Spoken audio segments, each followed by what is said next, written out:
જય હિન્દ. વડોદરાના બહુબોલકના આયાતી અને નસીબથી બનેલા સાંસદ એવા હેમાંગ જોશી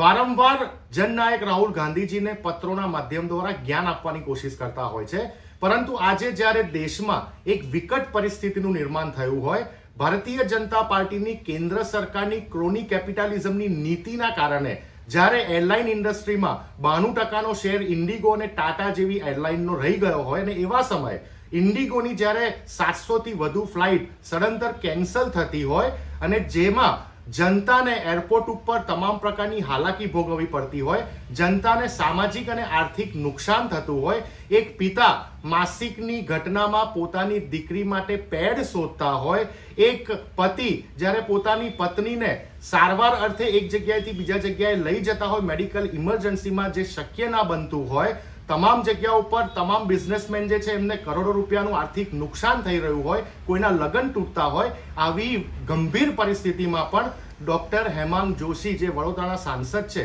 એમને પ્રધાનમંત્રીજીને એક પણ પત્ર નથી લખ્યો, એમને એવિએશન મિનિસ્ટરને એક પણ પત્ર નથી લખ્યો. પત્રો લખવાની વાત તો દૂર રહી, ટ્વીટના માધ્યમ દ્વારા અથવા સોશિયલ મીડિયાના માધ્યમ દ્વારા દેશની જનતા, ગુજરાતની જનતાની માફી પણ નથી માંગી, સંવેદનાઓ પણ વ્યક્ત નથી કરી. ત્યારે પૂછવા માંગુ છું કે ડોક્ટર હેમાંગ જોશી રાહુલજીને પત્રો લખીને શું સાબિત કરવા માંગે છે કે પોતાની સસ્તી પ્રસિદ્ધિ માટે આ કાર્યો તમે કરતા હોય એવું લાગી રહ્યું છે. માત્ર ને માત્ર તમારા શીર્ષ નેતૃત્વમાં બેઠેલા બે નેતાઓને વહાલા થવા માટે આ તમે કાર્ય કરતા હોય એવું લાગી રહ્યું છે. જ્યારે ખરેખર વડોદરા અને ગુજરાતની જનતાને તમારા પત્રની જરૂરિયાત હોય ત્યારે તમે કોઈ પત્ર વ્યવહાર ના કરતા હોય, સાબિત કરે છે તમારું રાજકારણ કઈ દિશા તરફ જઈ રહ્યું છે. અને સાંસદ શ્રી, આપણે એ પણ કહી દઉં કે આ જે પરિસ્થિતિનું નિર્માણ થયું છે એ તમારી જ ભારતીય જનતા પાર્ટીની કેન્દ્ર સરકારની એક બે વ્યક્તિઓને ફાયદો કરાવવાની નીતિના કારણે થયું છે. તમે પોર્ટ, એરપોર્ટ, મોબાઈલ નેટવર્ક એક બે વ્યક્તિઓને આપી દીધા, એરલાઇન ઇન્ડસ્ટ્રીમાં એક બે વ્યક્તિઓને ફાયદો કરાયો,